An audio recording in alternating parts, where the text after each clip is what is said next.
Dillian Whyte will face Robert Helenius for the WBC, the vacant WBC silver heavyweight title on the undercard of Anthony Joshua versus Kubrat Pulev on October 28th at the Principality Stadium in Cardiff, Wales, UK.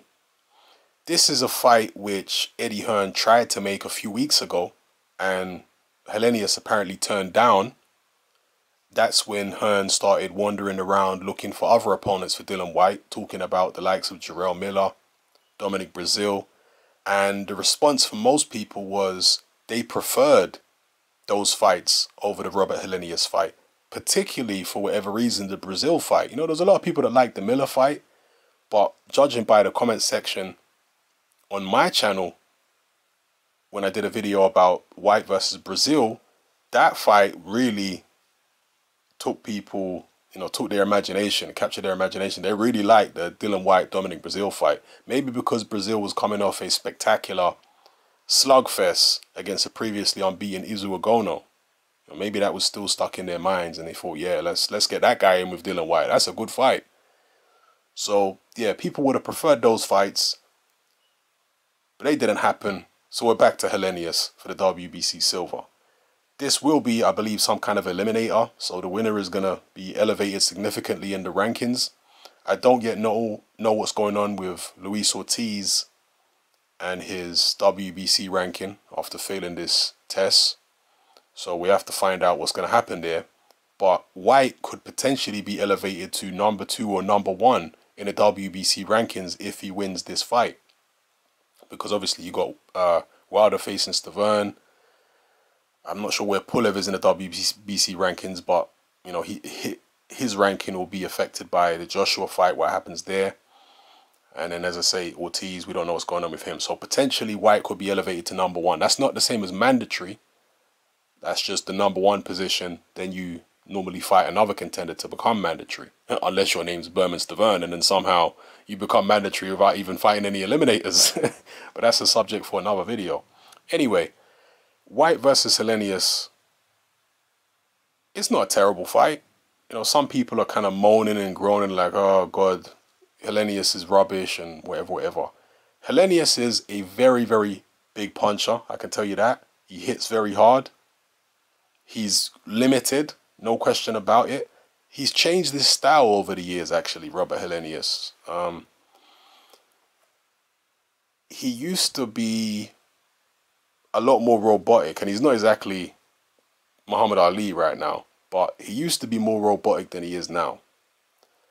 If you watch the Derek Chisora fight and Sam Peter fight and whatnot, he had a very, very robotic, almost amateurish looking style, like novice-y looking style. Now his style looks a bit more polished, a bit more professional, but he suffered some losses. He got knocked out badly by Johan Duopa not too long ago. I think it was a couple years ago now, a year or two ago. So his form hasn't been great, even though his style, and even in the Duopa fight, I noticed improvements from Helenius, and he was hitting Duopa hard. Right? Duopa, I think after the fight, said Helenius is a serious puncher. So, and on top of that, Dillian Whyte has been looking for opponents who are as tall as the heavyweight champions. Whyte said he wanted to fight somebody that's 6'6", like a Joshua, 6'7", like Deontay Wilder. And that's what he has in Robert Helenius, a big tall guy for big tall target practice. I definitely make Dillian Whyte the favorite in this fight, in my mind. I think he's the physically tougher fighter.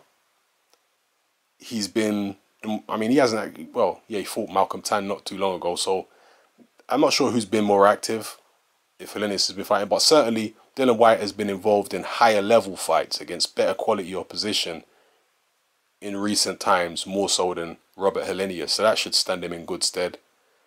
And, perhaps his confidence levels will be higher than Robert Helenius's. So yeah, this is a fight I expect Dillian Whyte to win, but I think Robert Helenius is dangerous. He can punch, he's a big guy, he's quite experienced now.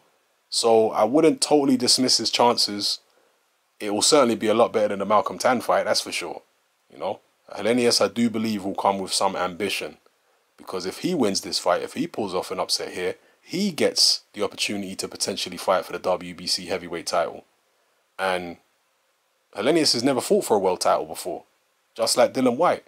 So he wants that opportunity, you know? So I think he's going to come with a lot of ambition here. He's going to be dangerous, particularly with his right hand, although his left hook is quite serious as well. Was it a left hook he knocked out Sam Peter with?